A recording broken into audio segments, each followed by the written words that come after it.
say this thing's just kind of trapped and somebody might have found it and they're just playing with it, and it just keeps sending back signals because something else is playing with it or fucking with it, and maybe whoever, maybe something else found it, and literally the signals coming back is their signal. They're fucking with it. They're making you think this things are going on. Man, I've thought about that before. Far beyond our solar Because system it's like, seriously, lies how do you the get messed up enigmatic on those Oort kind of cloud, signals? a celestial gathering of And then what they're comet-like talking about is entities crazy. bound together by the sun's gravitational pull. Stretching halfway towards the nearest star, it remains a distant realm that the Voyagers are slowly but steadily making their way towards. However, interstellar space, where the solar wind phenomena give way, is a more accessible frontier. It's where the heliopause, the border between our solar system and the interstellar space, marks the beginning of uncharted territory. Initially, estimates of the heliopause's distance before the Voyager probes reached it were inconsistent, but assuming it to be around 50 astronomical units, AU, the mission's funding was increased. Yet, as the spacecraft departed from this landmark, no expected signs of interstellar transit were detected, leaving scientists perplexed. One of the anticipated indicators of crossing into interstellar space was an abrupt increase in galactic cosmic rays. High-energy particles expelled from supernovae and other cosmic cataclysms at nearly the speed of light. However, most low-energy cosmic rays are deflected by the massive magnetic shield created by the heliosphere, which protects our inner solar system from the majority of external threats. The Voyager team was also keeping a close eye on any changes in the dominant magnetic field as the spacecraft ventured further. The interstellar medium, composed of ionized gases and influenced by nearby stars, was expected to have a different magnetic field orientation compared to the heliosphere. Yet the Voyagers reported no such alterations, adding to the mystery. It was on August 25th, 2012, when Voyager 1 finally crossed the heliopause and transmitted back intriguing data. While it did confirm the expected increase in plasma density, there was no indication of a shift in the ambient magnetic field's direction. This was unexpected, as it was I'm probably assumed gonna get a that copy strike or some crap because this is playing in the background or something transitioning from a stupid. region where the sun's magnetic field prevailed to one influenced by the stars. In November 2018, Voyager 2 embarked on an extraordinary journey to the interstellar seashore, arriving at the heliopause, the border of our solar system, 120 astronomical units Just to let you know, but from Earth, yeah, the I same might distance get reached by its twin 6 years For prior. some reason, that other strike But is what still on. puzzled scientists was that Voyager 2 Yeah, and then it's sending detected back no telemetry data changes in that the doesn't make magnetic sense field in any as order, per but the they won't theoretical really models, say what adding it yet is. another And enigma I've seen a to the couple of the mix. blurbs of According to the charts and predictions, stuff. the heliosphere, influenced by the sun's 11-year They might say cycle, whatever. should have ebbed and flowed, just like the solar wind.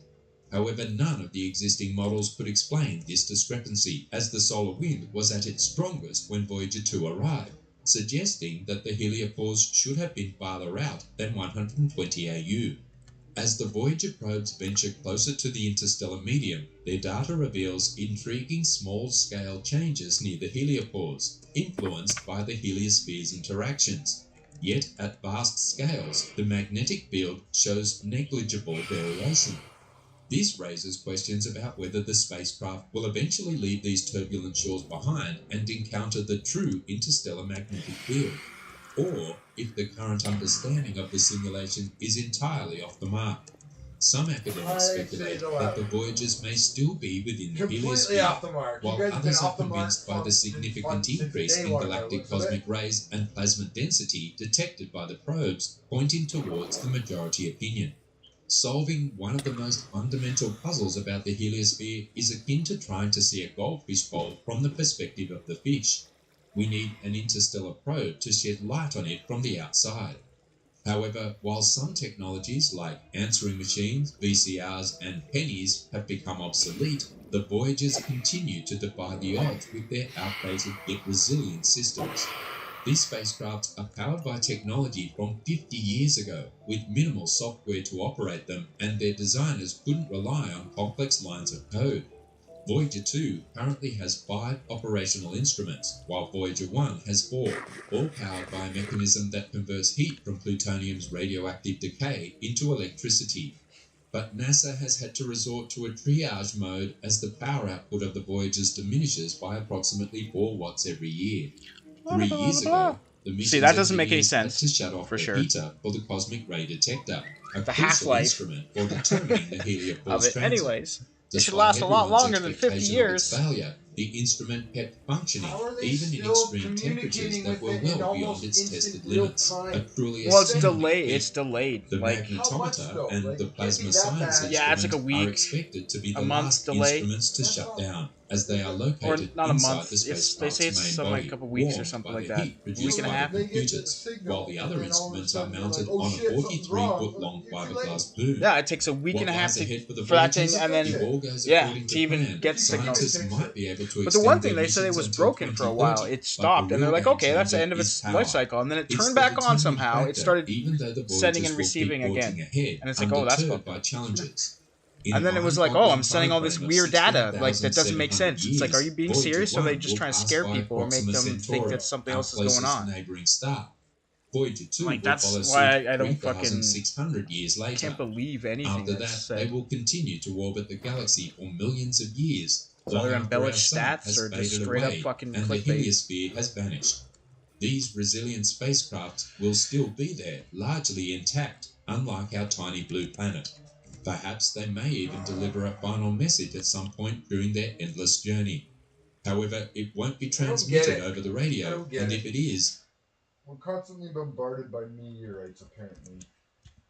The moon protects us and Jupiter protects us, but these things... No problem. Keep going, don't get hit by nothing. And they're just bizarre in its own way.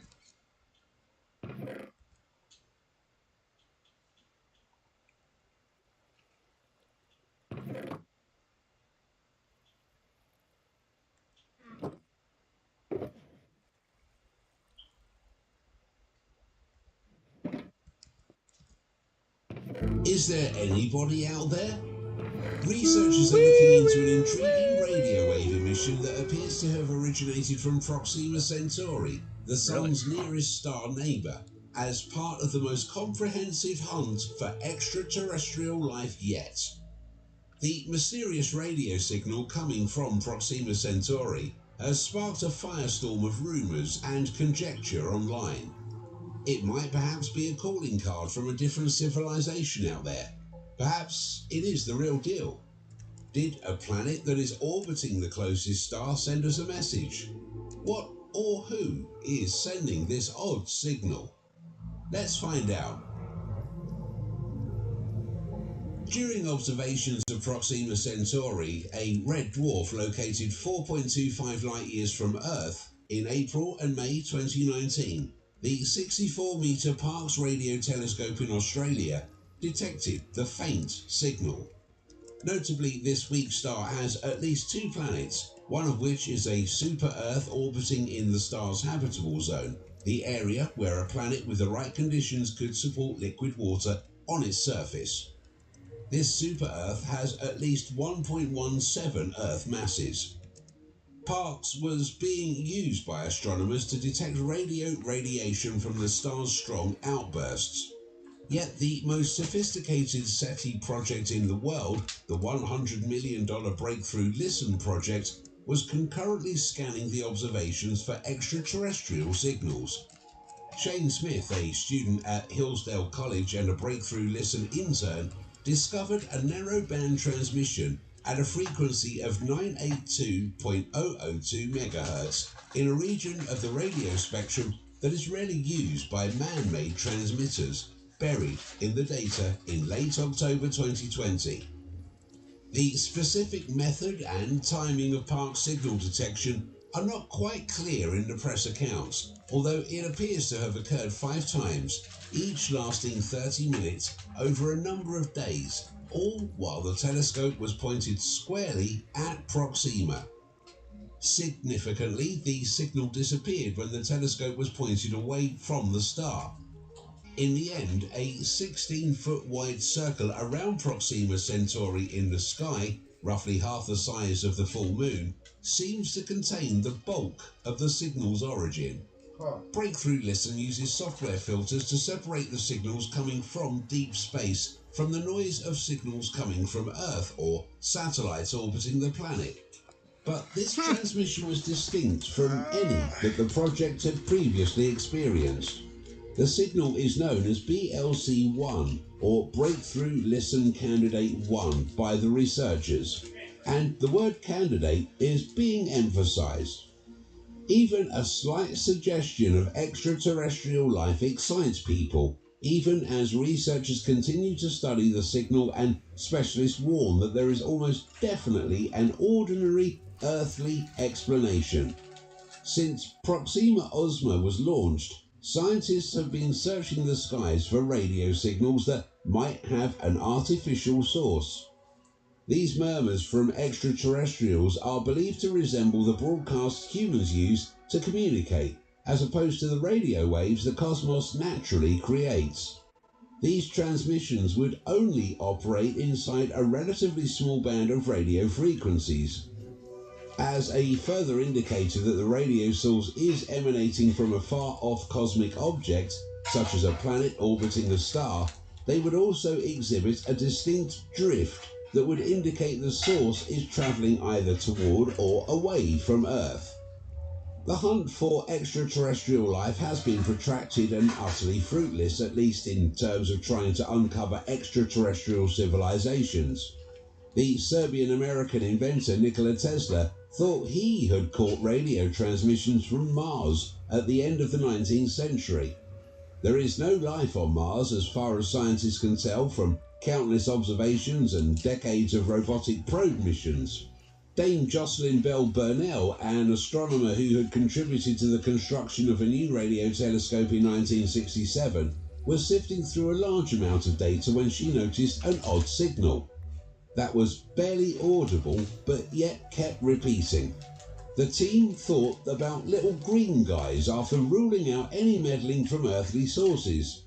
It was discovered that the true source was a pulsar, a neutron star that is spinning and emits radio waves like a heavenly lighthouse. The US alien hunter Jill Tarter, who served as the model for Ellie Arroway in the film Contact, thought she had discovered an alien signal in 1997, but it turned out to be a broadcast from an antenna on the SOHO spacecraft, a joint mission of NASA and the European Space Agency to investigate the Sun. An intriguing signal was also found in 2003 by the SETI at Home project, which is managed by the University of California, Berkeley, and uses observations from the defunct Arecibo Observatory as well as the Green Bank Radio Telescope.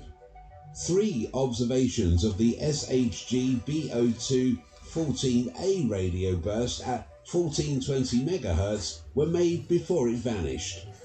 The electromagnetic spectrum's waterhole quiet region, which experts believe is a desirable band for extraterrestrial civilizations to broadcast interstellar transmissions, is where the signal is located. Astronomers have found a lot of possible signals over the years. Some of them turned out to originate from as yet undiscovered celestial sources, like pulsars, fast-rotating dead star carcasses that radiate radio waves into space. Initially, it appeared as though the first known fast radio bursts, brief radio wave bursts that are still a little mysterious, could be man-made messages. Periton signals, which are less intense radio emission bursts, initially puzzled researchers until they discovered a microwave oven as their source.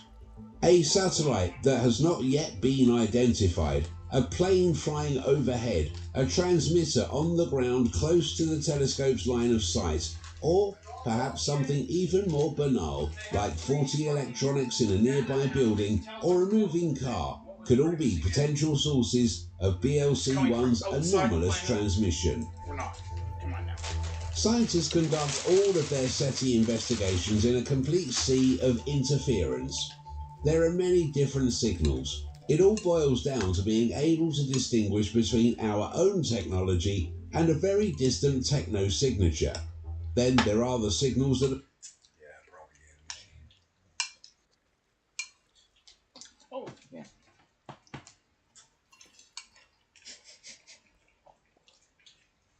design fails. This guy debates Milo, really? How did it feel to have Milo Yiannopoulos make debating. Richard Spencer seem reasonable? Props to Richard Spencer for either this guy. hiding This his guy's horrible debating him, ideology or or this doing guy? genuine reformation. I'm not sure Is what he he's on the doing. show? I That's take people. I meet people where they're at. Is that his show though? Or he's Milo on the show, is. I feel like I understand Milo pretty well. Maybe. What is he? Who is Okay. he? No. Man, my chat made fun of me when I said this, but I feel like Milo. I want to say Milo for a brief moment in time was like one of the top 3 to 5 most popular political pundit people in the world. In like 2016, right? Or in that era. Yep. He was going to colleges, he had books out, everybody knew him all over the world, he was making everybody mad, he was on this like alt-right / Trump binge, and then, man, that pedo convo really just did a number on him.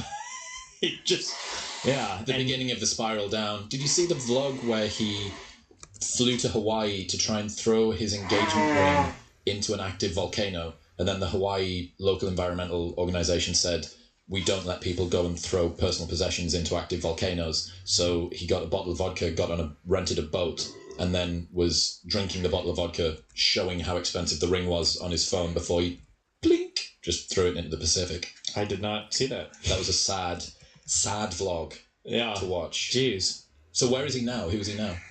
I think he's just desperately trying to carve out some political niche. And right now it seems like that's like this Christian nationalist thing. You're a dork.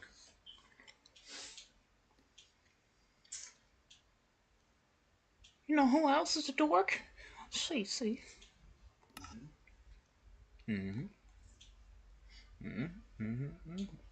Cece, you're a dork and smell like cheesies.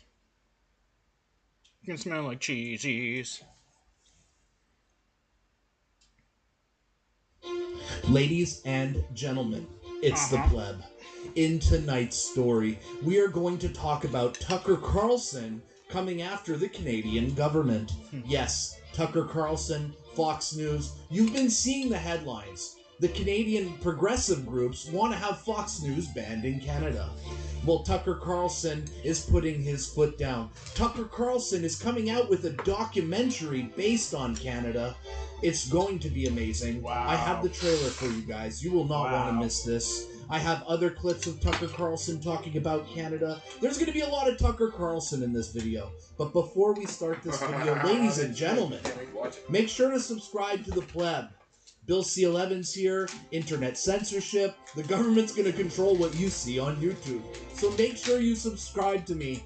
Put on post notifications so you don't miss my videos. Don't let Justin Trudeau decide what you see. Let yourself decide what you see. Subscribe to the pleb. Let's start with the video. So in tonight's story, we're going to roll a couple of Tucker Carlson clips. We're going to start with some classic clips, and then we're going to work our way towards the trailer of the documentary he's putting out on Canada and how crazy things are getting in Canada. We'll start with this clip from Tucker Carlson here. The clip, it will start with Tucker Carlson essentially trolling the Canadian government on his show. We'll watch this clip together. Let me know what you guys think here. We're talking to our friend David Azarad recently for an interview on Fox Nation, and the topic of Canada came up. David Azarad was born and raised in Montreal, but like a lot of ambitious and freedom-loving people, he fled later to the United States. And because all the people who care about their own rights have left, Canada under Justin Trudeau has become effectively a dictatorship. And we don't like dictatorships. We're America. We liberate dictatorships. That's right. That's what we do. So we asked the obvious question, why don't we just liberate Canada? Here's that conversation. Why should we stand back and let our biggest trading partner, the country with which we share the longest border, and actually, I just say a great country. I love Canada. I've always loved Canada because of its natural beauty. Why should we let it become Cuba? Like, why don't we liberate it? We're spending all this money to liberate Ukraine from the Russians. Why are we not sending an armed force north to liberate Canada from Trudeau? And I mean it. Yeah. Look how uncomfortable. Well, I don't know. But then you don't have to answer. Look how uncomfortable it is. I'm there yet with you. I'm just talking myself into a frenzy here. It's a fair question. And honestly, we thought the Canadians would be flattered because they're always flattered when you talk about them. They're like stalkers. You don't know they exist, but they've got pictures of you in their dorm room. So if you do a Canada joke on TV, they go absolutely crazy. It's true. They don't true. really know how to handle it or what it means, but it doesn't matter. They're excited. And that's true even in the Canadian Parliament. Apparently there's so little going on in Canada, like civil liberties, that if you tell a joke about Canada, they go bonkers. Watch this Canadian, quote, member of Parliament try to get some kind of resolution passed condemning this show. This is so good. This is so good. Mr. Speaker, after consultation with the parties in the House, if you seek it, I believe you will find unanimous consent for the following motion. That given the rise of far-right and associated violent extremism led to the attempted insurrection in the United States, the House condemns recent comments made by Fox News personality Tucker Carlson in which he suggests U.S. armed forces liberate Canada from the current Prime Minister. Oh, these people are not serious. Member moving the motion will please say nay. I'm afraid we don't have... We are not a serious country. We're not a serious country.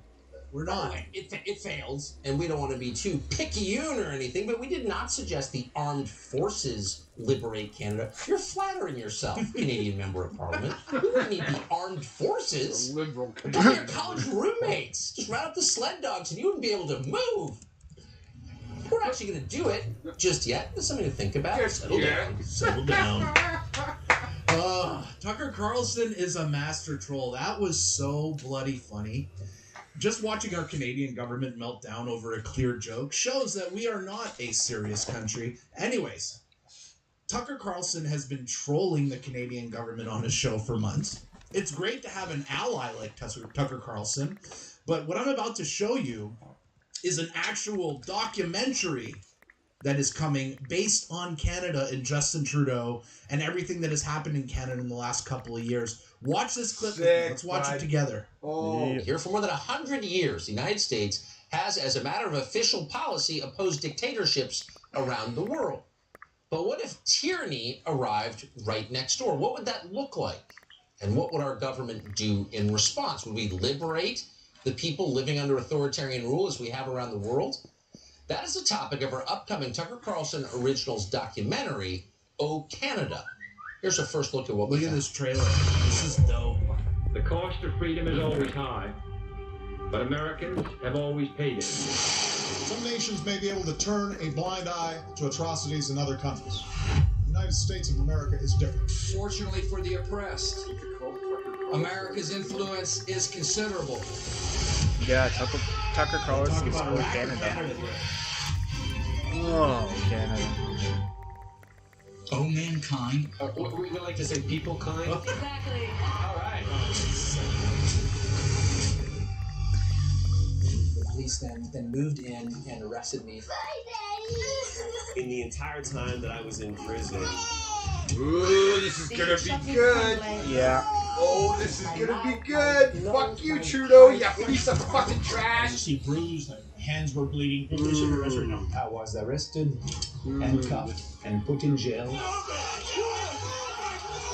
The greatest danger of all would be to do nothing. You care about saving innocent lives. I didn't notice that. 150 by 60 blocks. 6,900. Oh, Joking. So yes, there is a documentary coming from Tucker Carlson Originals based on Canada, based on Justin Trudeau.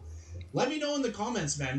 Did that trailer not look amazing? I'm really, really looking forward to this. And I thank Tucker Carlson and the whole team at Tucker Carlson tonight for having Canada's back and standing up for us against Justin Trudeau and Jagmeet Singh and the insane woke left that we have here in Canada. It's good to have an ally in Tucker Carlson. They used to never even talk about Canada until the trucker convoy. Well, thank you. Thank you, Tucker, for standing up for us. Let me know in the comments, what do you guys think about that trailer about Canada? Does that look dope? Are you guys going to watch that trailer? Man, I'm looking forward to it. Remember, guys, make sure to like my video, share it, subscribe to my channel if you're not subscribed already. It's free. And I will see you guys at the next video. And here's my promoter telling you what to do. See you at the next one. We all know on YouTube, really important. Don't forget to subscribe, and we'll talk soon. Oh my god. I just seen a lot of YouTubers do that.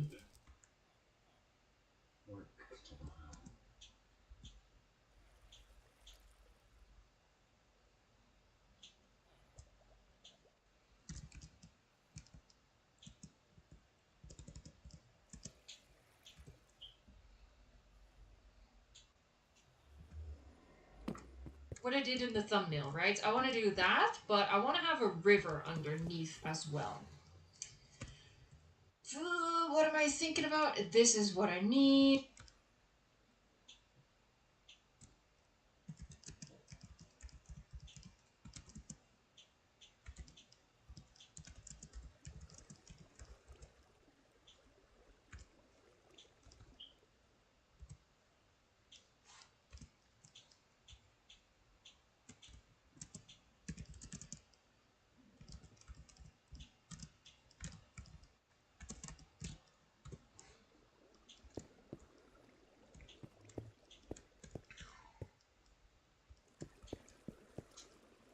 Yep, BBC. Y'all know what BBC stand for. All right.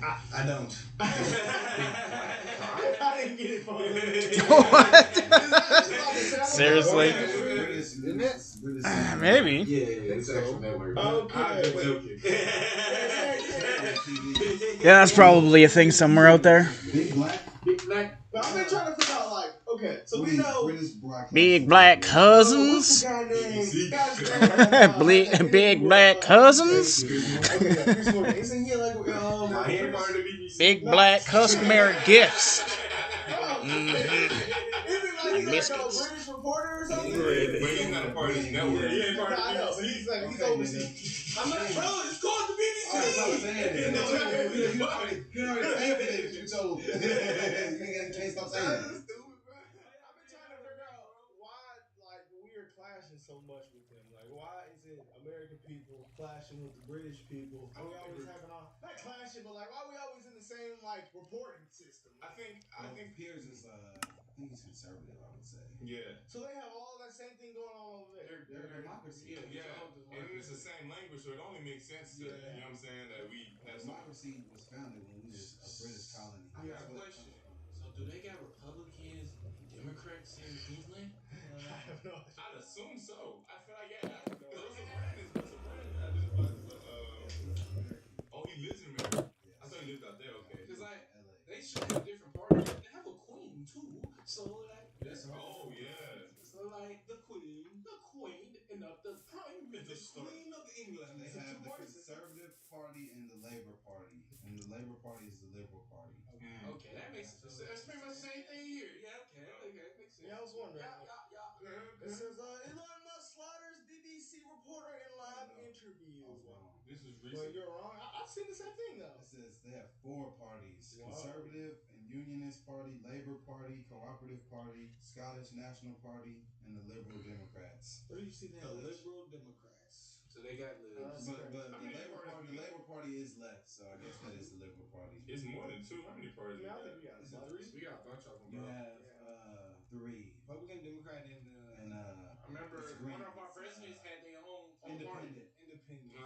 Oh, and then there's Reform. Oh shoot, my order's out for delivery, man. Go get that. Libertarian. Ben told you want it to be difficult. EBC.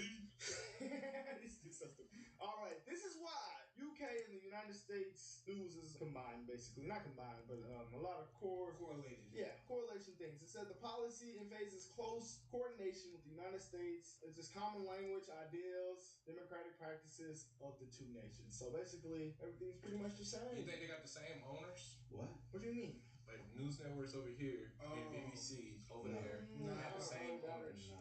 I doubt it. Oh, you guys naive, boy. I wonder if fathers. They don't have like presidency, do they? Or They have like no, they got a prime minister. Do they? That's their president. It's the prime minister. Yes. I think that's right, yeah. The queen is actually just some like. I think they got a pope. They got a. I think they got a pope too. Like. So I wonder how many years they serve. They serve 2 5-year terms? 5-year terms. You can't get nothing done in 10. Alright, guys, I guess the ideas are very much correlated. Let's see what the BBC reporter is going to. He founded democracy. That's why the ideas are. I thought so basically they U.S. cousins. We adopted that from them when we were owned by Britain. Well, I mean, the British came over here. It's pretty much people that basically came over here. It wasn't just British. I think it was all type of people. Yeah, but they were. So we was owned by like the colonies and shit. That was British.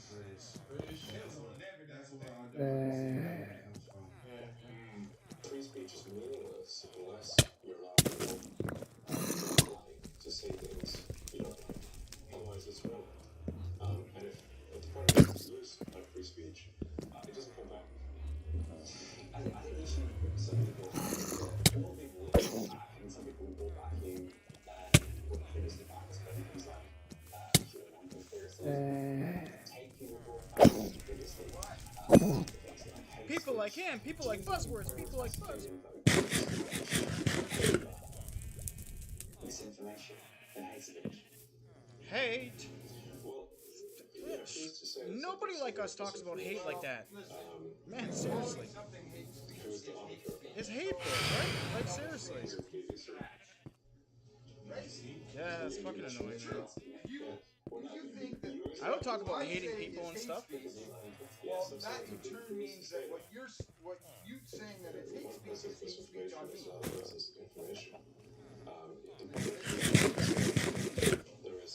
This is misinformation. Yeah. Even if they're allowed to say that they should be able to take away your free speech. That's free speech allowing that. Did you agree that was a crime? I'm quite sure the BBC have said things before that turn out to not be true. And it's whatever it is, under the history, I'm quite honest. Even if you aspire to be accurate, there are times when you will not be. I've spoken to people very recently who were involved in moderation, and they say there's not enough people to police this stuff, particularly around hate speech in the company. Is that what hate speech are you talking about? I mean, you use Twitter. Right. Do you see a rise in hate speech? I mean, just a personal anecdote, like what do you do? I don't.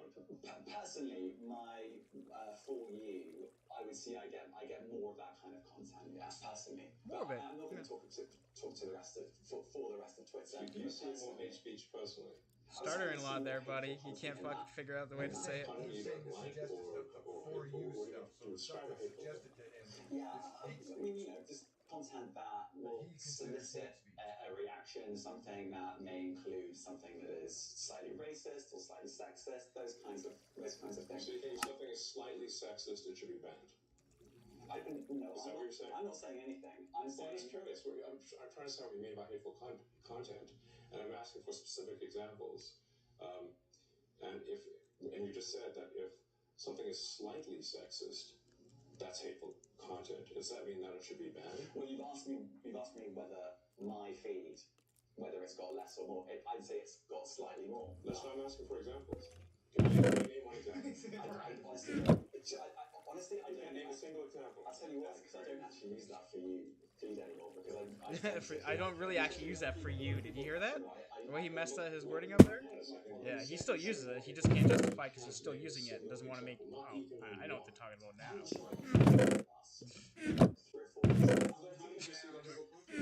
3 or 4 weeks. It sounds like a drug addict, eh? I haven't used it for like 3 weeks, man. We're not talking about that. You just asked me for an example of what you're saying. Yeah. Yes, because you can't give a single example of hateful content in one tweet, and yet you claimed that the hateful content was high.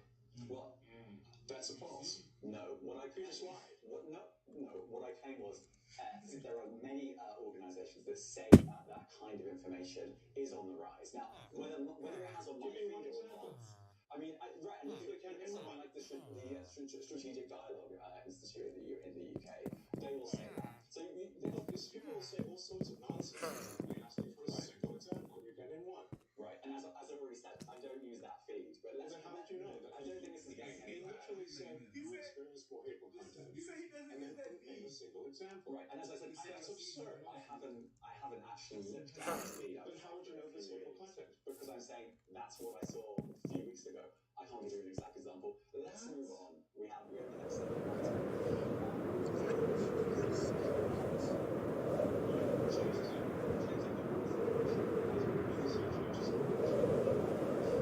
BBC does not set the rules. It's not asking. No, I'm talking about the BBC's misinformation about COVID. I'm just asking you about you change the labels, misinformation labels. There used to be a policy, and then it disappeared.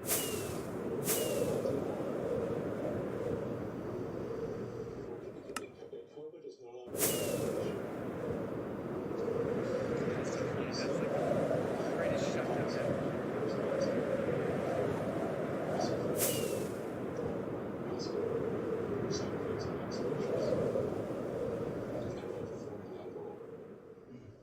And what about the fact that the BBC was put under pressure by the British government to change changed his editorial policy. Are you aware of that? And this is not an interview about the BBC. Hey guys, love that I'm part. not representative of the BBC's editorial policy. I will make that clear. Let's talk about something else. All right, let's talk about something else. You weren't expecting that. He can't pause it. He's all right. Where's your seat? They would say, all right. Where would they say that? That showed me though. Well, I didn't look. When you just said you looked, and you can't give me an example. It's not about me. It's about it's all about me. He literally came up there with an agenda, bro. Oh boy, that was like he came up there with his guns loaded. I've never seen an argument so heavily like there was no. You know, like usually we'll be like, that's the guy who played too good. Nah, this guy does not. Must get your gun and bow. Yeah. Shot his ass, boy. I wasn't ready for that. And he's so calm and collected. Yeah, you know, he's a pretty smart guy. But I must definitely interview him on that one. so it's something going on that people are saying that.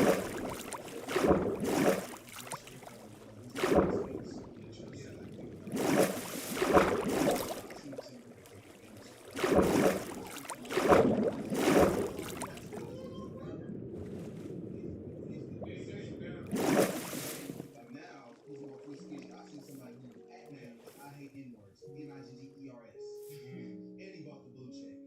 That is crazy.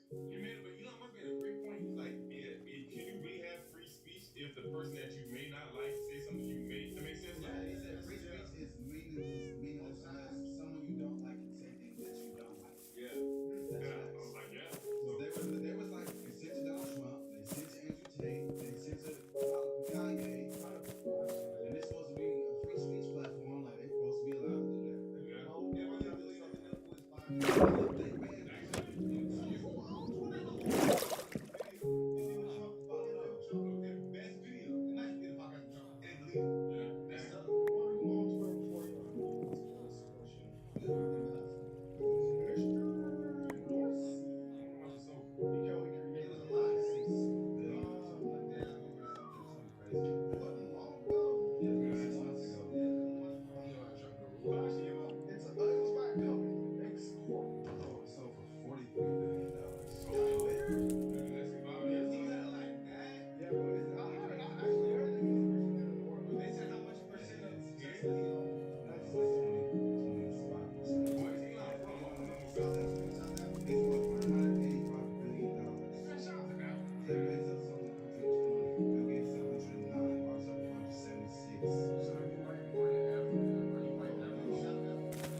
name is Kaylee, and I'm going to tell you all about this latest discovery, of which most of the information is actually in Dutch, so it's quite hard to find for people who, don't speak my native tongue.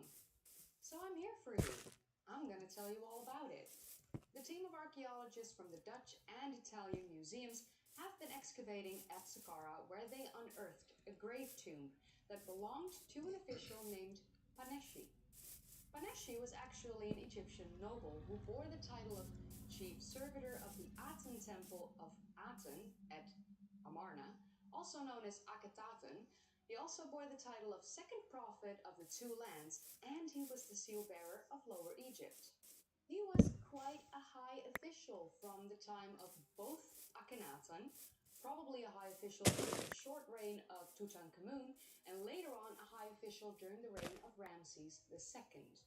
Paneshi owned two houses in Amarna. One was located near the Temple of Aten, and the other was located in the central city. Paneshi also had a tomb located at Amarna that was among the tombs of the nobles, although the tomb has suffered great damage and his body was never found there. What's most interesting is that this particular tomb that they now have discovered was actually excavated already in the past, but has since disappeared under the sand again. The mummy cast of Paneshi is actually located at the National Antiquities Museum in Leiden, the Netherlands, my country, although it was never really clear where it had been found. There's just a mummy cast with his name and his titles. This latest excavation at Saqqara at this tomb might hold clues as to whether his mummy cast was located here in the past or not, since it's quite unclear if it was ever located at Amarna, because that tomb has been greatly damaged. The tomb consists of a small temple building in a courtyard. This actually spans an area of 13.4 by 8.2 meters, and there are 3 chapels, a court with columns, and the shaft that leads to the underground tomb. Almost all graves at Saqqara consist of a small temple with a crypt built in the rocks below it, or they have several underground burial chambers. The walls at the tombs in Saqqara are often decorated with relief plates and various murals that provide archaeologists an insight into the funerary rituals of the Egyptians and the way in which they honored and commemorated their dead. This was, of course, the same at this latest discovery. So the tomb walls are made of mud brick. At this point, we could have expected that. And they're decorated with colorful reliefs preserved up to 1.5 meters in height. The reliefs show Paneshi and his wife Aya, who's also called the Singer of Amun, which is quite a lovely title, I'm going to be honest. Other depictions and sacrificial bearers. On the walls in hieroglyphs are the texts that mention Paneshi of Memphis and steward of the temple of the god Amun. Differently worded, but still same title. So as most of you watching this video will know, Memphis was a very important city at the time when this tomb was created. The researchers believe that Paneshi may have lived here and he may have been born here. One of the reliefs on the walls depict Paneshi and his wife Baya at an offering table, where a priest, depicted as a bald man with a leopard skin around his shoulders, pours water in honor of the deceased couple. The hieroglyphics at this scene say that this priest was Pi, the scribe of the sacrificial table and secondary to Paneshi. This title suggests that Pi was a subordinate of Paneshi, and that he was responsible for the funerary rites of his master. This is actually quite a little bit unusual. In ancient Egypt, it was customary that the funerary preparations would be carried out by the eldest son. But since this was not the case, the researchers here suspect that Paneshi and his wife Baya had no children. A fun fact to note, real quick, a relief scene from Saqqara at the National Antiquities Museum in Leiden from the same period shows the name Pi, scribe of the offering table. It is unclear if this is the same person. The archaeologists can't confirm this with any certainty, although it is quite a striking resemblance. Pi, however, was quite a common name from that time. So this will probably remain unclear, although it could very well be the same person. East of the tomb, as I mentioned earlier, the researchers found 4 small chapels. One of these chapels bears the name Yuyu, who was apparently the golden foil maker of Pharaoh's treasury. At his tomb, there are various colorful reliefs. They show a funeral procession, scenes in the afterlife, the worship of the mother goddess Hathor, and the ship of the local god Sokar. One of the 4 chapels has carved representations that strongly resembles the tombs of Maya, who was a high official from the time of Tutankhamun, and his wife Merit from Saqqara.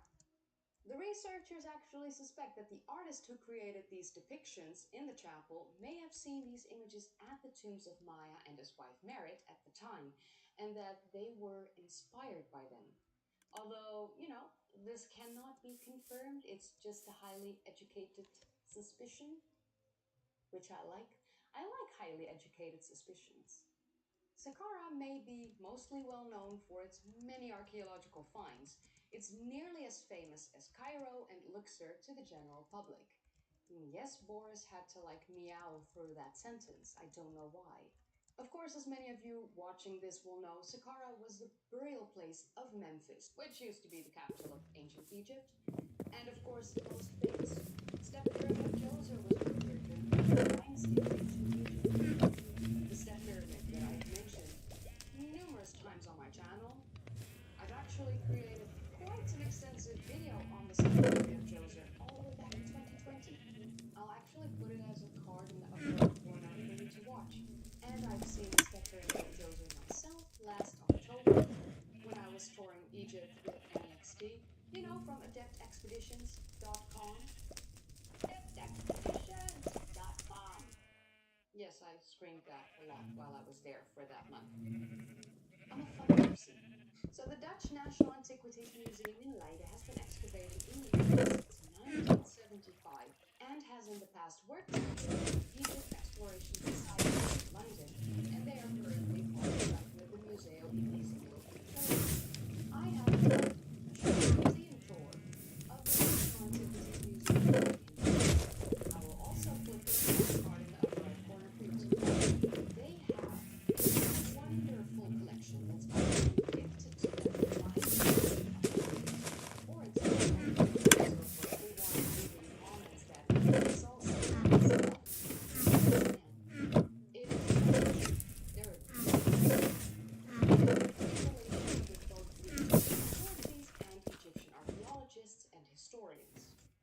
closely together with them.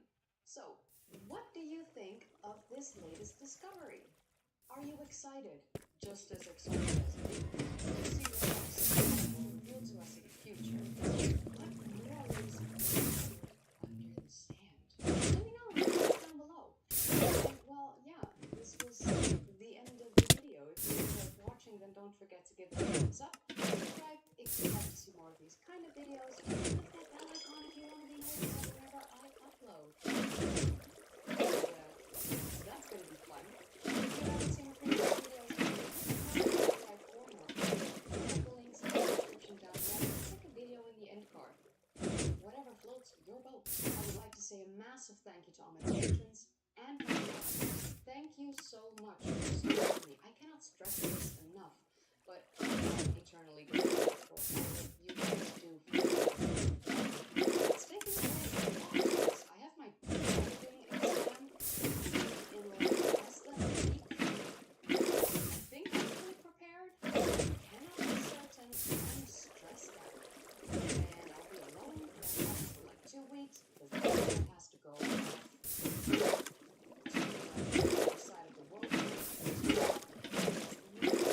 So, yeah.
If you start digging into a cult, you're opening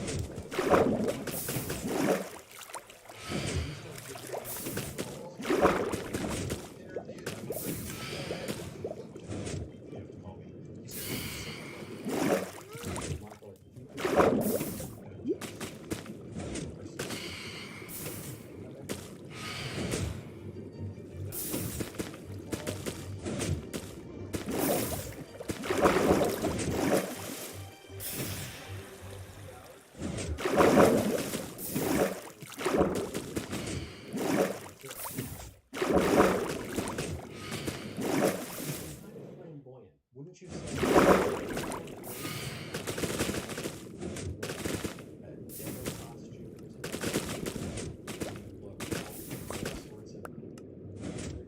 Wicked, evil rituals and the biggest stages on earth.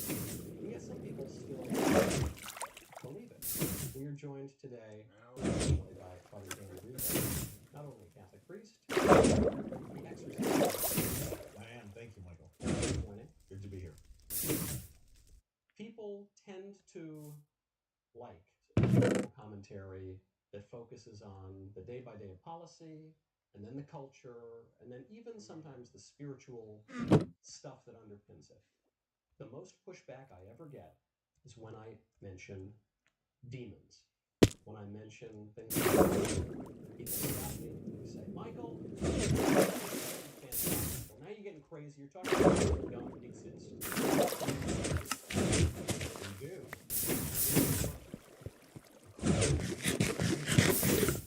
And you follow the scriptures, we know there was a war in heaven, and Lucifer, the most brilliant and the most beautiful of the angels, rebelled because of the plan for the Son, the Word, to become flesh. And he was horrified that God would lower himself to our nature. And so he said, well, not serve. And he was upset with his minions, and they became the fallen angels, the demons, and they were cast down to earth. And soon thereafter, Eve encountered the serpent, and that was the beginning of our demise. And so this is not mythical. This is fact.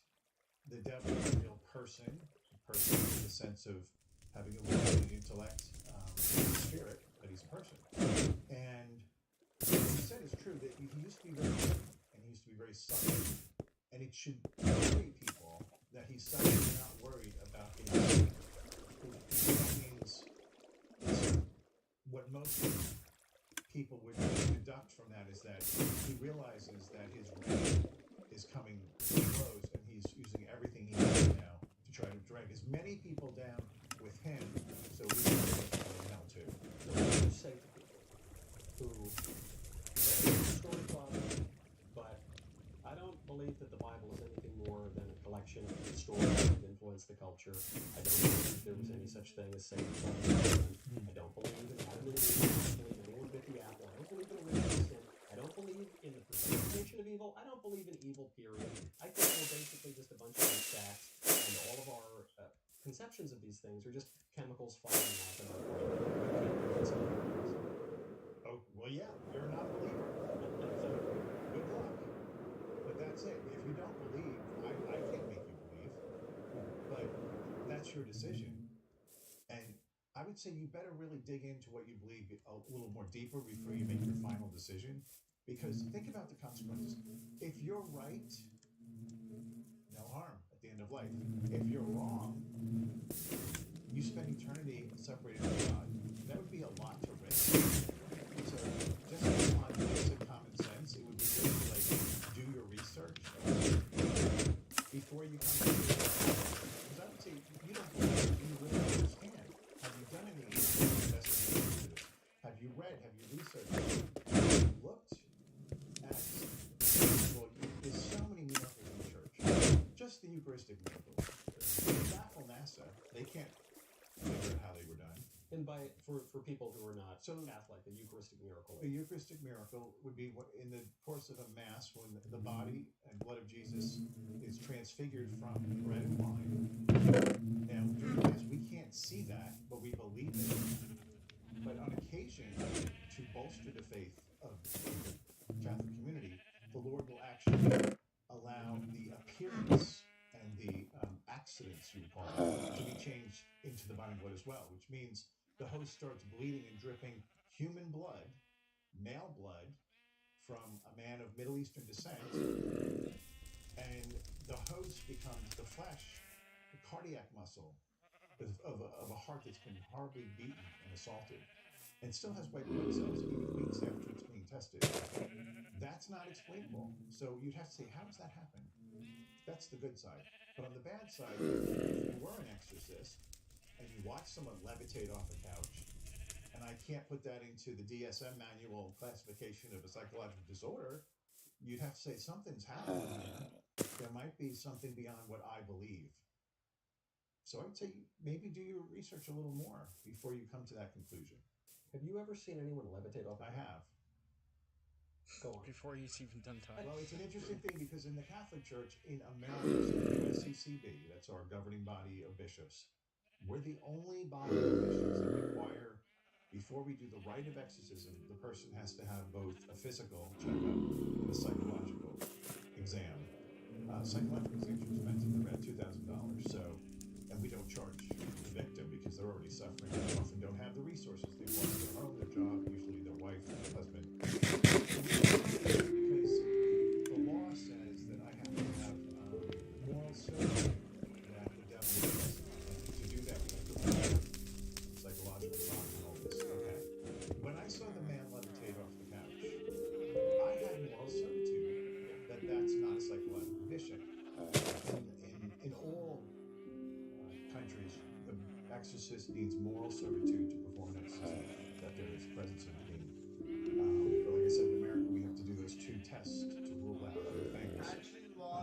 So when I saw this young man levitate off the couch, well, there's my moral certitude that this is not a psychological problem because that can't. Or they just believe loud enough, but that's still fine. So that was why I didn't have to do that. The exam. So, I believe all of this.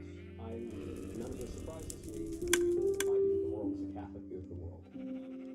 For people who might be skeptical, is it possible you just misperceived what was going on, or was your mind playing tricks on you? No. Period. And I'll tell you why. I don't work alone. I mean, that would be horribly imprudent to go into a situation when you're dealing with demons or the devil himself alone. So contrary to popular opinion in the movies we see about exorcisms, we never go alone at midnight during a thunderstorm to a strange person's house in the woods to do an exorcism. You know, sort of like this. This is not the usual setting. So I have a team. I always have other people with me. Often it's another priest. So we're all seeing the same thing. They can speak languages that they've never known. They know things about you or other people that they couldn't know. So these are the hallmarks of how we can determine is this really a demon? Supernatural knowledge. So they cannot know languages they have not learned that they can speak fluently. And superhuman strength. There's a little nun that's 5 foot. Eventually arrived. And when she was going through deliverance, it took 6 large men my size to hold her down. And that's what I mean. It's not possible that little girl could have that strength. So we look at these things as one of the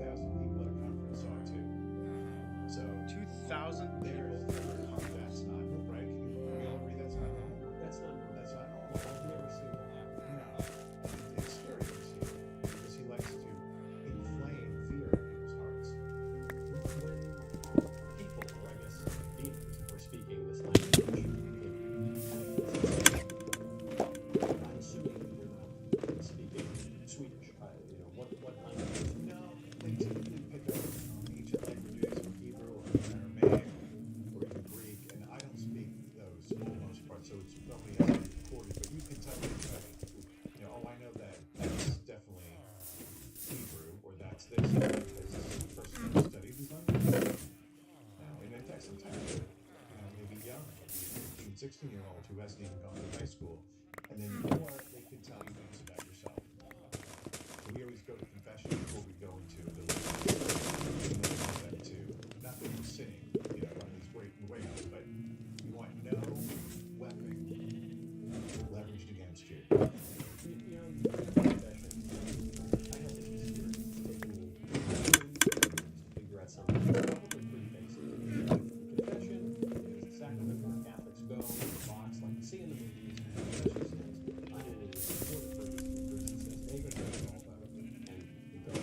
And I was an atheist for 10 years. I converted in my early 20s. And only recently, I was walking out of confession, and I had this thought, which is not like spiritual things, but what's so striking is that I feel physical.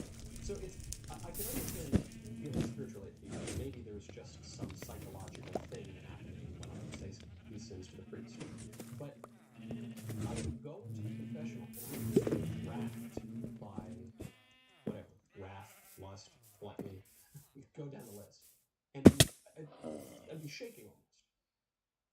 I walk out of the confessional, that physical feeling is gone.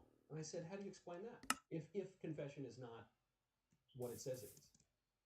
Well, it is, but even people who would agree what it is don't realize, like, as human beings, we're spiritual and the Catholic persons confession in a body, just an right? early And that's one person together. So what affects the spirit is going to affect the body. That's what it was. What affects the body affects the Early spirit. form of therapy. And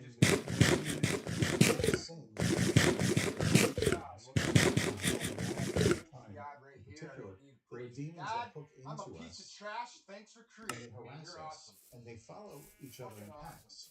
You know I'm a piece So often, it's like a smoke on a hill. I just did this, and then I did that, and then I went to this sin, and then all of a sudden, here I am, and I'm in a bad place. That's what they're doing.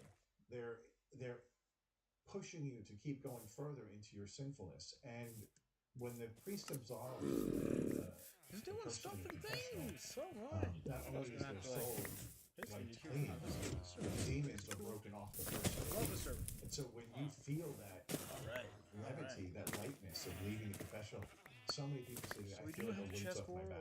or checkers and chessboard? You've been set free. I It's guess, not just the sin; it's the demons I'll have attached to do you. something a little bit different. Chess.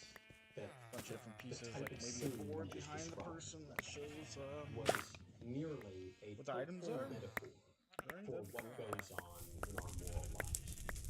It's a nice yes, it's the I mean everybody, perfectly secular people will say so and so had demons, but they mean need it to in let this this metaphorical guy- sense. They do, and the longer I let it,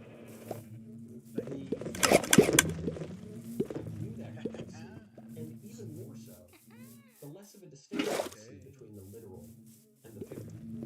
Yeah, well, I also believe we have an angel assigned to us, a guardian angel. That angel has a lot of power, but the more you acknowledge the angel and ask for his help, the more power he can give. So I tell people every morning, thank God for a new day, thank gratitude, and then turn to an angel and say, I appreciate your help today. And these are the things I struggle with. These are the appointments that I think are going to be difficult, the meetings I have. Can you be there to intercede for me for these things? You'd be surprised how deep the day goes. And if you surrender today and not push for getting things your way, because we frequently think, I have to have it this way. But then if you let it go and see what God's going to do, if you've given him permission over the day, he will wrap it up in a way so much more clean, neat, and tidy than you could ever imagine. But these are you have to do it to test it, right? So some people say, I don't believe that, I'm not going to do it. Well, then you're going to miss out. Yeah, we can only lead you. So you have your angel, these demons. Now the demons, their number one job is to get you to sin. When most people talk about demons, they think of the Exorcist movie, the devil with the horns and the spear.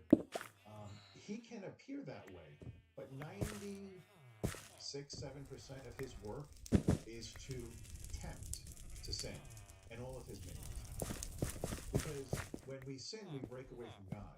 And once we break away from God, then they can really go after us. He's fucking hitting Like some it's like points that I stepping. fucking come to There's a pit revelation bull about and it's like stepping to the 3-foot mark. Yeah, You're still that's the crazy cool part. in the When zone, you start right? seeing it, you Then start they seeing can it. really attack you. So if they get you to sin, then they can really have a field day and really ruin your life.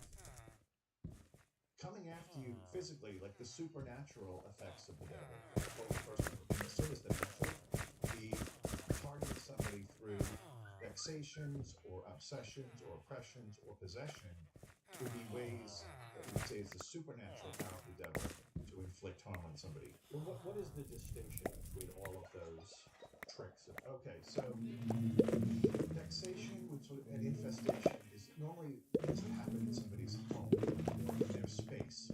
It doesn't have to be the home, it could be the office, wherever, the car, where the devil can manipulate, move things, create chaos, losing car keys constantly, the computer constantly. Whenever I try to print a homily, it only jams for the homily, or it only jams when I'm printing out a prayer.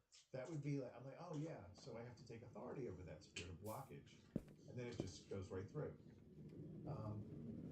But they can be bad, like the Amityville Horror would be the worst example of vexation of a home. And then you have the person himself. So an obsession, a spirit of obsession attacks the mind. And people who have this sort of attack, it's the most horrible attack. They can't think. They have voices screaming at them all day, screaming blasphemies, putting horrible thoughts in their head, visions of suicide, and they can't sleep. So then they're even more in a bad way. They often will wind up in a mental hospital, but they're not. It's not a mental problem. It's a demon problem. And then oppression is attached to the body. That could be through sickness, or in the worst cases I've seen, somebody who lives alone wakes up with bite marks all over the body. You've seen. Could it be? No. You can't bite Yeah, he says. Right? Yeah. I've not seen Not a dog. It couldn't be a. No. A dog didn't sneak in the morning, lock the door when he left. No. Or scratch marks. Or, in the worst cases, you see people who will vomit things that are odd, like frogs or nails. I've only seen that when I went to exorcism school. I haven't seen it firsthand. But this is all possible in the realm of evil because they can imitate the power of God, but it's short-lived and it's not as powerful. So then as these things escalate and they kind of meld together, it would lead to a full-on possession where the demon, usually Satan himself, will take possession of the body. This is when people think that they take the soul. You can't take the soul. You can't sell your soul. Untakeable. You know why you can't sell your soul? You don't own it. You don't own it. You can't sell what you don't own. But they'll trick you into thinking that, and then that puts the person in despair. So Robert Johnson is there at the Delta in Mississippi. He wants to be the best blues guitarist. And he sells his soul to the devil. At least that's what some album executive said decades later. Mm-hmm. He can't really sell his soul. No, he So sells his soul to a instead, it's corporation. just It's a person trickster. You inviting think that you devil have, and you can't into get their out. body. So you stay there, We which makes make him a win. deal. But no. The devil. It's an invitation. He takes the invitation very seriously. He comes right in. One of the worst cases I've ever heard was from the Exorcist of New York City back about 15 years ago. Free will, baby. He was telling me this. 25. There was a woman, a young girl, a violinist, and she was about to graduate. She was brilliantly talented, but all of her friends were violinist, and she had none. And her friends were always to say the words, "I do anything to be famous." Well, guess who's listening? Your angel's listening, but also other things in the room. And it wasn't long after that she went to bed one night, had a dream, and she said in the dream was the most beautiful man she'd ever seen naked, a sign calling card. And he said, "Do you really want fame and power?" And she said, "I do." And he produced a contract, and he took his finger and smashed her finger and had her sign it in her blood. And then he touched the contract and it burst into flames, and the ashes fell on the floor. So pretty easy to understand what happened, right? You don't need an advanced literary. Right. So when you wake up from that dream and you remember it, you might take a pause and be like, I don't think that was a good thing. But what's worse is her finger was cut and the ashes were next to the bed. Ooh. So she still doesn't say anything. Not to be the devil's advocate, but I guess to be the devil's advocate. Could this girl just have been nuts making it up? Just She could have been. She could have, yeah. But you have to hear the whole story. So within a couple of weeks, she signs this multinational tour, makes a ton of money, becomes very popular and famous, going this circuit. And within a few years, she gets involved with drugs, goes to needles, gets HIV. Now she's dying in a New York hospital. And this whole thing comes back to how this started. And she calls her Filipino mother and tells her the story. And mommy calls the chancery, hysterical. I need an exorcist right away for my daughter. So Jim is the exorcist. He shows up and they tell him the whole story from the dream forward. And he says, okay, well, that's not good. You signed a blood covenant with the devil. So I'm going to need you to break that with the blood covenant. So you're going to break up the whole creed, and then you're going to sign it in your blood. Well, the doctor's like, she has AIDS. She's not signing anything in blood. Not going to happen. And he says, well, then you need to step out of the room because she needs to do this. And she did do it. And she signed the contract, the creed. And within a few seconds. The creed, for those who don't know, is I believe in God the Father It's Almighty. what we believe is as our faith. Yeah. The whole faith in a neat little package. And she signs it. And she convulses and flatlines and dies. What? So now the doctor comes back and he's really upset. The mother is out of her mind. Jesus, what? Hysteria goes on for about 10 minutes. And then all of a sudden she jumps up off the table. She's back. What? And they test her. No HIV, no AIDS. She's completely healed. Oh, fucking. Holy hell, And so boy. she then committed for the rest of her life to only do music that would honor God and to tell people about the reality of the devil and not to make deals with him. What's so crazy about the story is there are so many stories that are. I had not heard that story. I'm trying to think even if I was reading some of your writing, Rick, but wow. Hearing that, I'm struck. But then I think, well, there are all these miracles that have happened throughout history. And then what hits me is, how do people not believe in the face of all of this? Well, even, I was just at a conference on signs and wonders. And so I was thinking of all these little coincidences, these improbable, perhaps naturally impossible things that everybody has experienced at some point in his or her life. Yeah. And when they strike you, you're so hit by them. And then 5 seconds later, you just go on with your life. And it's as though they never happened. Yeah. So then I'm actually... I think a third of the people, if you picked up a mountain and moved it over there, a third of the people will believe right away. A third of the people will say it never happened. It was always over there. And a third of them will be confused. And I think that's just the way human nature pans out. I've been pretty blessed in my life. I've seen so many miracles. I mean, so many that I expect them now. I used to be a contemplative hermit. Just pray in the woods with a group of hermits for the most of the day. And when during that time, the Lord one day said to me, he said, the days are fast approaching when the extraordinary will see the extraordinary is ordinary, meaning like the miraculous will be so prevalent for what I'm going to do that it will start to seem ordinary. But don't ever take it ordinary, because it's all grace, and you have to always acknowledge that this is a great gift. And there are just so many. I mean, even the smallest little things like this. A nun I'm friends with in Medjugorje, this place in Bosnia. She had a beautiful community called Community of the Beatitudes. I think they have a chapel in Denver, and they were in charge of providing dessert for an orphanage with 250 kids coming for a barbecue picnic thing. The nuns were doing the dessert. So one nun she put in charge of the dessert, got a sample pack of like 12 pudding cups. Said, will this be okay? And she says, oh, it's wonderful. Make sure we have enough. And the nun was purchasing them, got them, and she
notice he's bound by his own rules of providence.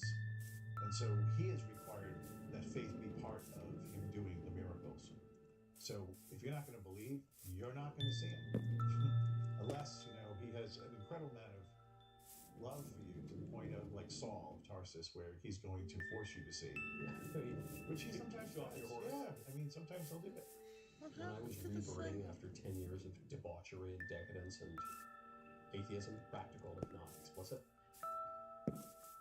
I had a lot of these experiences. It was a fairly lengthy intellectual process, coming to accept that God exists, and then coming to accept that Christ is who he says he is, coming to accept that the church is what she says she is, and sort of around that point I started to have these numinous experiences. And I thought at the time, this probably doesn't speak very well of my condition right now, that God feels the need to grab me by my shoulders, shake me or smack me in the face and say, hey, stupid, I'm here. Yeah, but how great that he did. Right. Because where would we both of us be? Yeah. Same thing for me. Now, you were not a lifelong believing, practicing Catholic. I left the church for 20 years. Dirty birdie. So you leave church. You were, I read, bankers in New York. That seems like I don't want to besmirch all bankers, but just knowing friends who have worked in that profession, that can be a very different lifestyle. Not always conducive to religion. No, particularly on Wall Street, around from Harry's. Right, my old neighborhood. Yeah, that's a lifestyle. It's full of drugs and money and power and all the decadencies that go with it. Excuse me. I watched guys cash checks for $150,000 and spend it that weekend. Rent the penthouse in the plaza, bring in all the ladies and the booze and the drugs, and do it all over on Monday. Like, that's a lifestyle. So with that comes 150K on the sin, weekend. you're gonna have Chump a lot of change. that are just hovering, pushing you to go further. But not everybody's like that. In fact, in the center of that whole community is Little Our Lady of Victory Church. Yeah. And they had a group there that they founded called the Wall Street Young Catholics Association. So when I had my conversion, I had to dump a bunch of people in my life that weren't healthy. And I said, I got to find some good people here. So I joined the Young Wall Street Academy. That's where I met Father Jim Lamar, the exorcist. So there's good people there. Not everybody's involved in all this stuff. But if you're young and susceptible to all that, it's all there for the taking. And you mentioned earlier these young people, like this case of this violinist woman, who say, I would do anything for fame. I would do anything. All these young, hungry people who are very ambitious. You can't help but notice there's a lot of occult and demonic symbolism, specifically in Hollywood. And that's how you call the devil up? Smith gets up at the Grammys dressed up like the devil and jiggles around about cheating on your wife and I don't know, Lady Gaga doing weird performances and all sorts of things. But this has been the case in Hollywood forever. Well, I would go back further. Jesus said, the prince of this world is, the rule of this world is Satan, right? But it seems especially pronounced in Hollywood. Or now, you're right, but now he has vehicles to promote that he didn't have back then.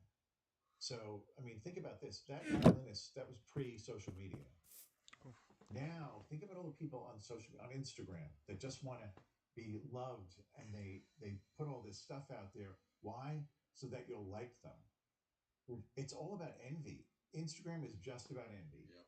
And envy and I suppose gluttony in that. Gluttony, narcissism, a bunch of them. Like you're scrolling through your feed just to satiate your appetite for pixels.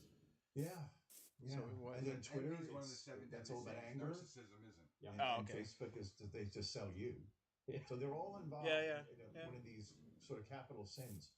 And how that draws people in. Imagine if you're spending your whole day trying to make the world love you, and it's kind of like they're both kind of along the same kind of approach.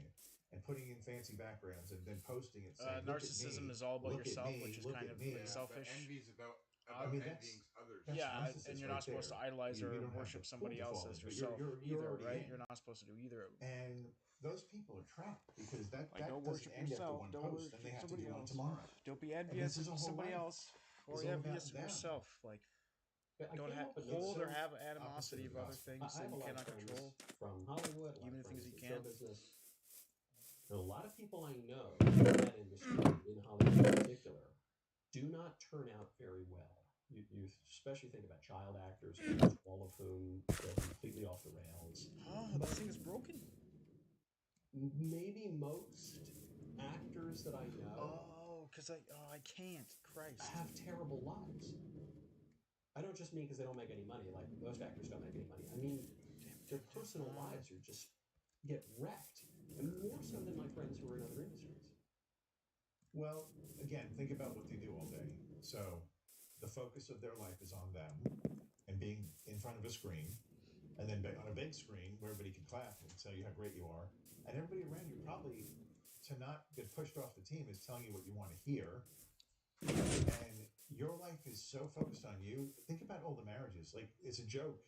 People say if you last 10 years in Hollywood, that's like you're 75 years of your life. Priest here Because is an exorcist. and then you spend half your year with each other with other women. How on earth is that going to work? In a beautiful tropical island. Well, the one was a grandma, right? What's that? The one was a grandma, right?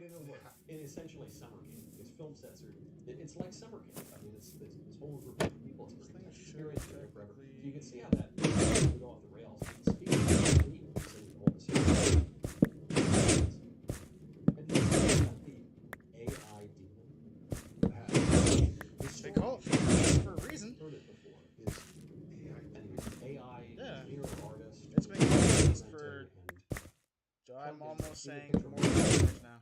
A picture of random objects, and this person is trying to explore the breadth of the beast that it's processing. Give it So your okay, show me the opposite. It shows a landscape. Okay, show me the opposite. You think, okay, maybe that shows you random. The opposite, but it doesn't. It shows this woman's withered old hag that this artist calls Loa, and then the artist inputs generated pictures of heaven, angelic choirs and God, and inputs that, juxtaposes it with the Loab, this demon-looking lady. And what the AI spits out are the most gruesome images, sex, violence, all this hideous, almost as if you presented an image of heaven to a demon. Yeah. Maybe the craziest part of it is, apparently this Loab demon AI lady persists. That is, she's kind of separated from a lot of the other images in the map.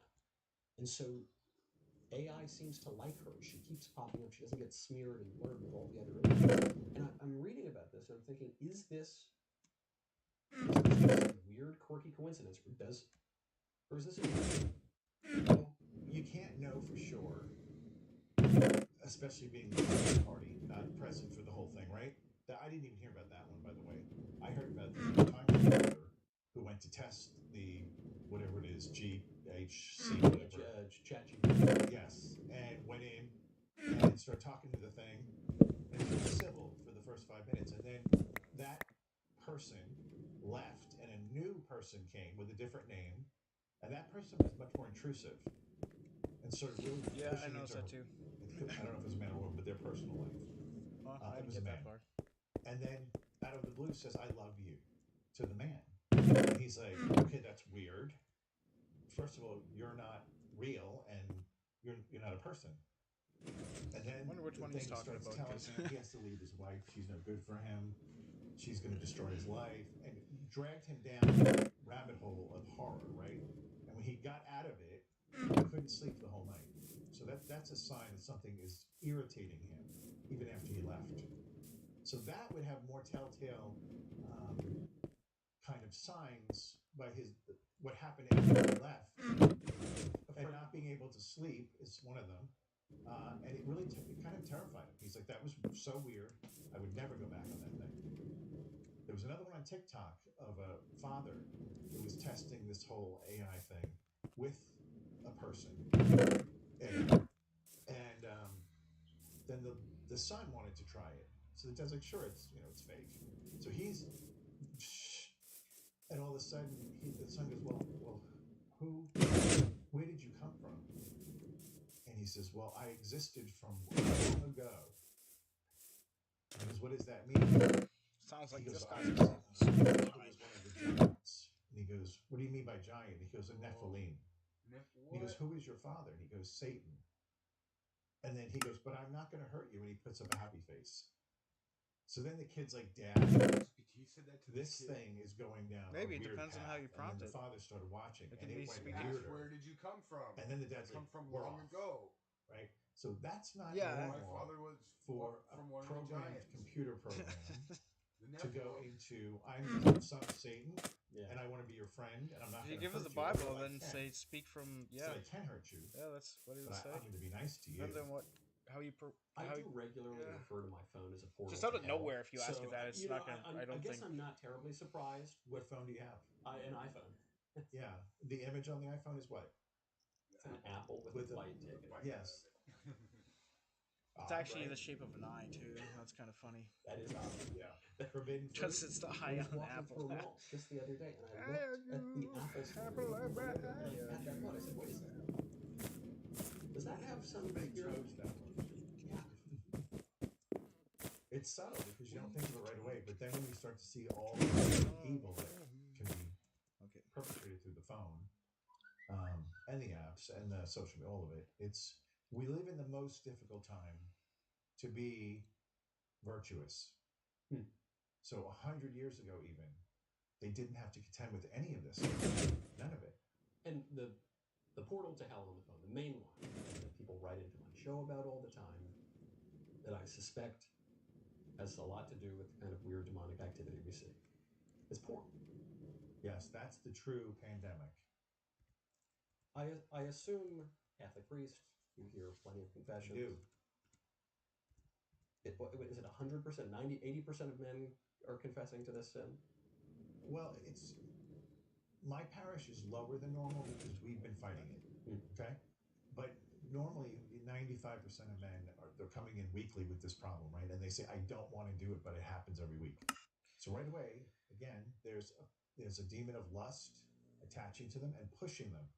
So when you get out of the confessional, you have to guard yourself, which means avoid the near occasion of sin too. So when you know you're vulnerable, if after you have a few drinks, you're more apt to open that up, then that's going to be, I'm not going to have, either I'm not going to drink, so I'm not going to go into my bedroom with the phone. You have to guard yourself, right? So I talked with Father Don Calloway probably about a year ago about his book. It was maybe longer than that because it was the year of St. Joseph. And he has a 33-day consecration. He was telling me that so many men told him that once they do the consecration, they have no trouble with the lust. If they're really validly doing the consecration with their heart, not just reading the words. So I said, wow, that's great. You know what? I went online and bought 500 books. Learning the confession. And when somebody tells me they got that problem, I say, here's your solution. You're going to do this 33-day consecration to Joseph, and he will protect you. He's called the Terror. And most men will come back to me and say, it's helping me tremendously. But the potions, now I have to just decide every day to virtue. So there are things out there to help us, but you have to choose it. People will write to me sometimes and say, Michael, I'm struggling or some other problem. Do you have any practical advice? And I know you're Catholic, and I know you're Christian, and I know you, but do you have any secular practical advice? Secular? I mean, honestly, if you said, I put this in, plug it out, throw away your computer, throw away your phone. If that's your thing, you want to get over it, you can't stop, then get a flip phone. But on the other plane, we fight defensively. Catholics are not good at offensive fighting. So when we're tempted, that's a struggle, right? It's a struggle. It's a literal struggle. We don't want to do it, but it's like a cross. It's the same thing you do with a cross. You do is say, Lord, let's say it's part on.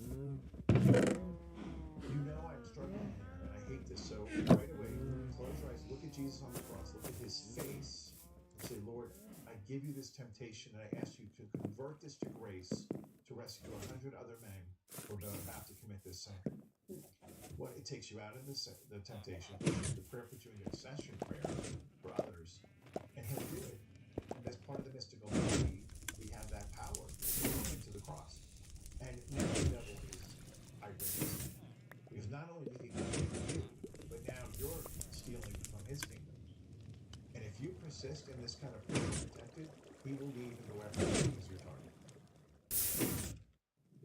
this idea that suffering can be productive. Oh yeah. Be sanctified, and often seems to have forgotten that idea. But that is a very traditional concept. It can be offered up Catholic. It's very traditional Catholic. Yeah, that's true. Catholics as far as lost. But St. Paul writes it. He says, "I rejoice in my suffering." Oh yes, but who's reading that? Suffering.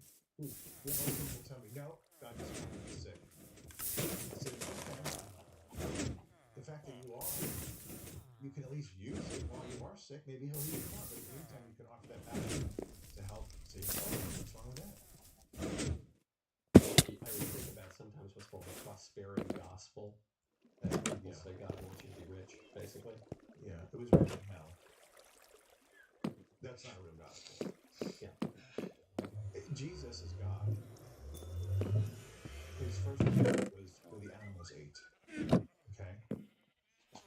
This is not a life of wealth and fortune. They were nomads. They had to go into a pagan country to flee from being murdered. He could have had a life of being sitting on a throne. He chose not to. And if God can choose the lowest, he's not asking us to take the highest. In fact, he said it many times. Not taking the seat of honor for fear that the host will say, get out of there, and you'll be embarrassed. Now, if you come into wealth, and you didn't go say, I just want money for money, but let's say you do a good thing, you're doing a good career, you have a great job, and you're being rewarded well, the best thing you can do is make sure you use at least 10% of your money, tithe 10% back to a good charity or the church, and that's your protection. There's very few kings and queens who became saints. In fact, the only British one is St. Edward. There won't be any more after him now because things have gone different. But why? St. Carl, I think. Why did that happen? Because he used all of his power and wealth for the poor. And so it changes everything. But think about it. When you come into a lot of money, is that your first reaction? Let me go help the poor. We don't think like that. Because I remember when I had insane bunches of money, the last thing I thought was, let me help the poor. It was, no, what's the next thing I can get for me, right? There's a weird thing that happens, because there were so many times in my life where I've made basically no money. I grew up, money was a big problem. We did not have a lot of money at all, and I didn't really think about it. And actually, it was only after I made money, I published a blank book that didn't have words in it, and it became a #1 bestseller, talking about unmerited grace. Yeah, just reasons to vote for Democrats, and that money just poured down from the sky. And I thought, well, this is truly through no effort of my own, because I didn't write a book. It's totally empty. And it was only after I made some money that I started to think about it. I thought, well, that's kind of a weird thing. I didn't worry about the money when I didn't have any, and now that I have a bunch of money, I'm worried about it.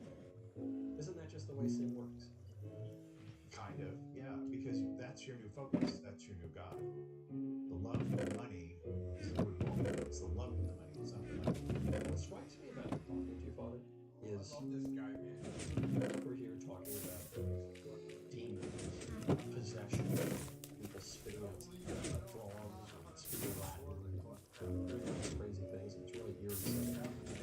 And yet, you'll go from talking about vacuum table and couch to just the thing is, it's not Christian. Practical stuff. Say your prayers, do the right thing, don't practice what you don't. And you're not an eccentric guy. You're a former banker from New York, so it's like an extraordinarily grounded person. In fact, I've talked to a lot of politicians, so you're probably relatively one of the most grounded people I've ever spoken to on this show, probably. Thank you. I don't, not to damn with faint praise, politicians can get a little out there, but you truly, you seem so grounded. How is that? How do you reconcile the fact that you can go from talking about spitting out snails to this obvious ballast and grounding in reality? My day starts different than most people's. I get up at 4:30. I'm in the church by 20 to 6. I have 2 hours before the Blessed Sacrament.